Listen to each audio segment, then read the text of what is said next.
नमः संस्कृताय मित्रों, आज हम लोग महाकवि भवभूति द्वारा रचित उत्तर रामचरितम का सामान्य परिचय देखेंगे। लेखक भवभूति हैं, विधा नाटक है, अंक 7 हैं और प्रधान रस इसका करुण रस है। उपजीव्य वाल्मीकि रामायण के उत्तरकांड सर्ग 42 से 97 तक और पद्म पुराण के पाताल खंड 1 से 68 से तक लिया गया है। विशेषताएं: सप्तम अंक में गर्भांक नाटक की योजना है, प्रथम अंक में चित्रवीथी की योजना है और विदूषक रहित यह नाटक है। तृतीय अंक में छाया अंक की योजना है। अब हम लोग इसके प्रमुख पात्रों को देख लेते हैं। प्रमुख पात्र हैं, राम नायक हैं, सीता नायिका हैं और गोदावरी, भागीरथी, तमसा, मुरला, वासंती वन देवता और पृथ्वी, आत्रेयी, वशिष्ठ, कौशल्या, मुनि बालक, सौधातिक, गुप्तचर, दुर्मुख, लव, कुश, चंद्रकेतु, वाल्मीकि, लक्ष्मण, भरत, शत्रुघ्न, अष्टावक्र, दंडायन, सुमंत्र, अरुंधति, जनक, कांचुकी आदि इसके प्रमुख पात्र हैं। भवभूति ने अपने उत्तर रामचरितम में अनुष्टुप श्लोक सबसे अधिक प्रयोग किया है। तो 84 श्लोकों में अनुष्टुप छंद का प्रयोग किया है और 30 श्लोकों में शिखरणी छंद का प्रयोग किया है। 26 श्लोकों में वसंतलिका छंद का प्रयोग किया गया है और 25 श्लोकों में शार्दुल विकीर्ण छंद का प्रयोग किया है। उत्तर रामचरितम में भवभूति ने 38 अलंकारों का प्रयोग किया है और प्रयोग की दृष्टि से उन्हें उपमा, उत्प्रेक्षा, काव्यालिंग, रूपक और अर्थांतरन्यास अत्यंत प्रिय अलंकार माने जाते हैं। इनमें 7 अंकों में रामायण के उत्तरकांड की कथा वर्णित है। राम के वन प्रत्यागमन के बाद राजगद्दी पाने से लेकर सीता मिलन तक की संपूर्ण कथाएं कुछ कल्पना प्रसूत घटनाओं के साथ दिखाई गई हैं। यह भवभूति का सर्वश्रेष्ठ नाटक है। सप्तम अंक में गर्भांक की योजना है। पद्म पुराण में वर्णित राम कथा से उत्तर रामचरितम की कथा का अधिक साम्य है। उत्तर रामचरितम में कुल पात्रों की संख्या 30 है और इसके अतिरिक्त 6 पात्रों का उल्लेख मात्र किया गया है। भवभूति ने उत्तर रामचरितम में 19 छंदों का प्रयोग किया है। उत्तर रामचरितम में कुल श्लोकों की संख्या 256 है। अनुष्टुप के पश्चात शिखरणी छंद का सर्वाधिक प्रयोग मंगलाचरण में हुआ है। भवभूति ने उत्तर रामचरितम में केवल सौरसैनी प्राकृत का प्रयोग किया है। भवभूति का आरंभ चित्र दर्शन से होता है। भवभूति ने उत्तर रामचरितम का आरंभ चित्र दर्शन से किया है। प्रथम अंक में राम के राज्याभिषेक से उत्पन्न प्रतिक्रिया का निरीक्षण करके दुर्मुख आता है। मंगलाचरण में प्राचीन कवियों वाल्मीकि आदि को लक्ष्य करके प्रार्थना की गई है। उत्तर रामचरितम में नमस्कारात्मक मंगलाचरण किया गया है। महाराज दशरथ की पुत्री शांता के पति ऋष्यशृंग ने 12 वर्ष चलने वाला यज्ञ प्रारंभ किया है। उसकी सूचना प्रथम अंक में प्राप्त होती है। महर्षि वशिष्ठ का संदेश लेकर अष्टावक्र आते हैं और अष्टावक्र जो हैं वे कहोड़ के पुत्र हैं। लक्ष्मण द्वारा सीता के मनोविनोदार्थ लाए गए चित्रवीथी में सीता के अग्निशुद्धि तक की कथा चित्रित है। लक्ष्मण की पत्नी का नाम उर्मिला है। चित्रवीथी बनाने वाले चित्रकार का नाम अर्जुन है।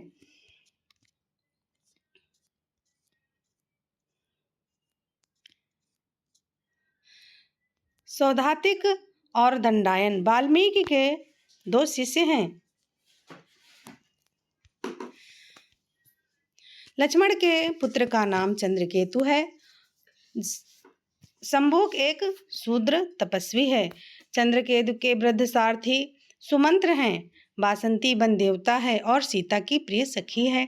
आत्रेयी एक तपस्विनी ब्रह्मचारिणी है। तमसा और मुरला 2 नदी अधिष्ठात्री देवियां हैं। महर्षि वशिष्ठ की पत्नी अरुंधति हैं और महर्षि अगस्त्य की पत्नी लोपामुद्रा हैं। द्वितीय अंक में राम शंभुक वध करते हैं। पंचवटी के पास स्थित गोदावरी नदी से राम के जीवन के प्रति सावधान रहने के प्रार्थना लोपामुद्रा द्वारा मुरला के माध्यम से की गई है। प्रसव पीड़ा से पीड़ित होकर सीता ने स्वयं को गंगा के प्रवाह में डाल दिया और वहीं उनके 2 पुत्र उत्पन्न हुए।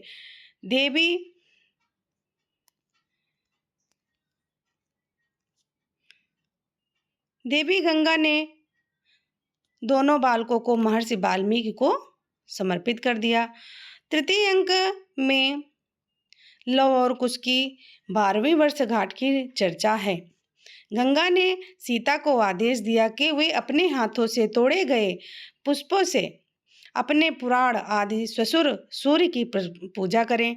गंगा के प्रवाह से सीता को वन देवता भी नहीं देख पाते हैं। तृतीय अंक में के आरंभ में सीता गोदावरी के जल से निकलती हैं। गोदावरी से निकलती सीता करुणा की मूर्ति एवं शरीर धारिणी विरह व्यथासी प्रतीत होती है। अदृश्य सीता के साथ तमसा रहती हैं और वह सीता को देख सकती हैं। तृतीय अंक का आरंभ विस्कंभक से होता है।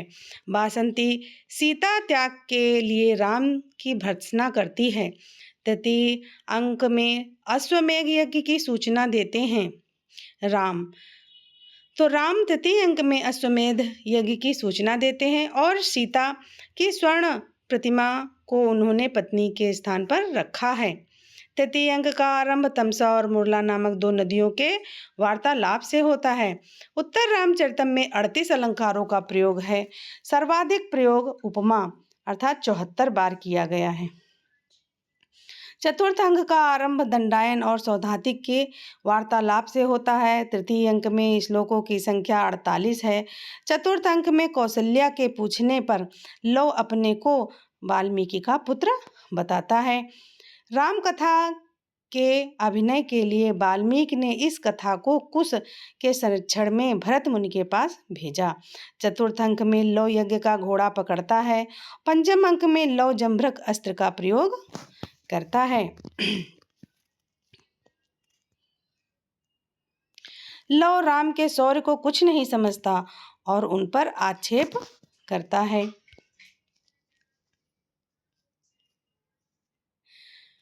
षष्ठम अंक में लव और चंद्रकेतु में दिव्य अस्त्रों से घोर युद्ध होता है। चंद्रकेतु ने अग्नि अस्त्र के प्रतिकार स्वरूप लव वारुण अस्त्र छोड़ता है। सप्तम अंक में वाल्मीकि की कृति का अप्सराओं द्वारा अभिनय किया गया है। उत्तर रामचरितम का भरत वाक्य शार्दूल विग्रह छंद में है और उत्तर रामचरितम में करुण रस प्रधान है। इसमें वैदर्भी और गौड़ी रीति का प्रयोग किया गया है। उत्तर रामचरितम सुखांत नाटक है। तृतीय अंक में सीता द्वारा पाले गए हाथी, मयूर और कदम्ब की चर्चा होती है। मयूर कदम्ब के घर वृक्ष पर बैठकर मधुर स्वर करता है। प्रथम अंक में राम ने लोकानुरंजन के लिए सीता तक को त्याग देने की बात कही है। स्नेहम दयाम च सौख्यम च यदि वा जानकीमपि आराधनाय लोकस्य मुंजतो नास्ति में व्यथा। प्रथम अंक में राम अष्टावक्र से यह प्रसिद्ध श्लोक कहते हैं। लौकिकानां हि साधूनां अर्थम वाग्नु वर्तते ऋषीणां पुनराद्यानां वाचम अर्थो अनुधावति। तृतीय अंक का आरंभ राम के करुण रस के उद्घोष के साथ होता है जिसे मुरला कहती है। अनुर्भिन्नो गंभीरत्वात् अंतर्गूढ़ घन व्यथा पुटपाक प्रतीकासो रामस्यो करुणो रसः। तृतीय अंक में सर्वाधिक अनुष्टुप छंद 11 छंद का प्रयोग किया हुआ है और 7 वसंतलिका व्रत अर्थात छंद प्रयुक्त हैं। तृतीय अंक का अंत भी करुण रस के उद्घोष से होता है जिसे तमसा कहती है। एको रसः करुणयो निमित्त भेदात, जो कि वसंतलिका छंद में लिखा गया है। और लवणासुर के वध के लिए शत्रुघ्न जाते हैं। मूल कथा में अश्वमेघी अश्व का रक्षक भरत पुत्र पुष्कल है। उत्तर रामचरितम में लक्ष्मण पुत्र चंद्रकेतु है। और सप्तम अंक में गंगा और पृथ्वी सीता के चरित्र की पवित्रता की घोषणा करती हैं। कवियों ने कारुण्यम भवभूति एव तनुते कहकर भवभूति का यशोगान किया है। भवभूति ने चौथे अंक में समांस और असमांस मधुपर्क का प्रसंग उठाया है। पंचवटी में राम का शयन शिलातल कदली बन के मध्य में विद्यमान था और वासंती केवल लक्ष्मण का कुशल क्षेम पूछती हैं। वासंती राम को जटायु द्वारा तोड़ा गया काले लोहे का बना रथ रावण का रथ दिखाती हैं।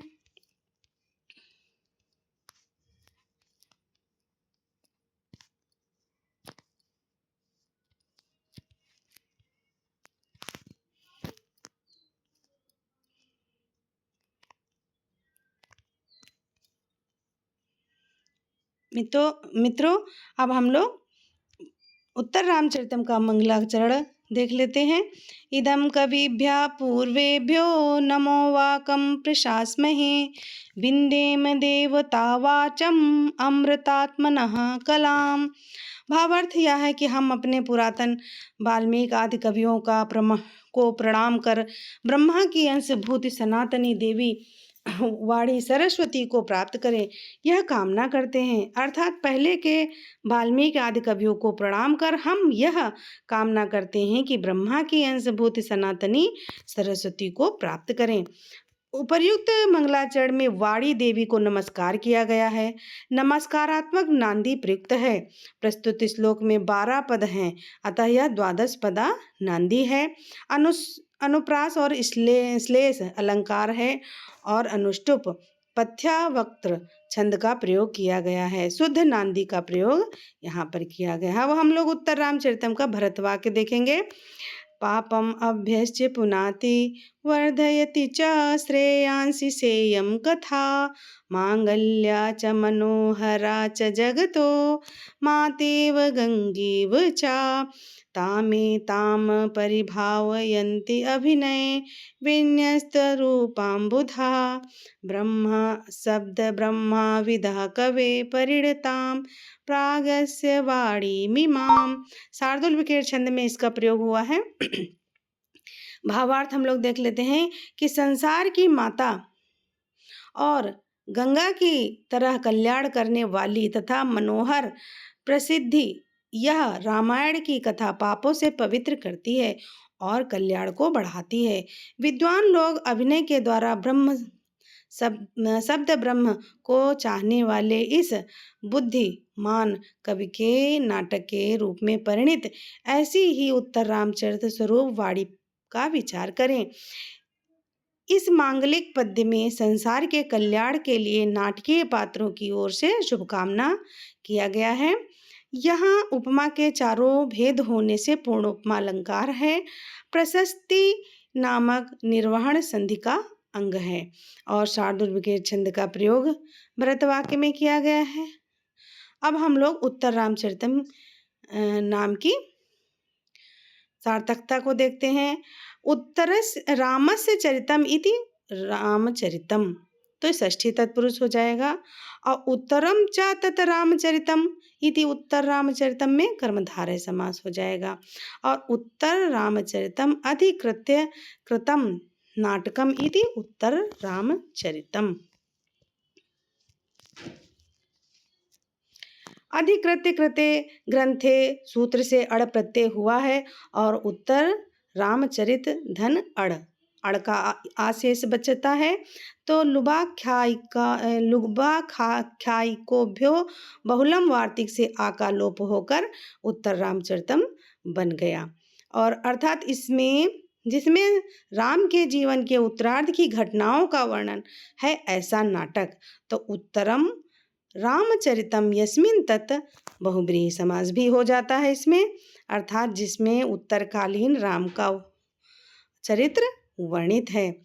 मित्रों, यह हमारा उत्तर रामचरितम का संक्षिप्त जीवन परिचय था। नमः संस्कृताय मित्रों।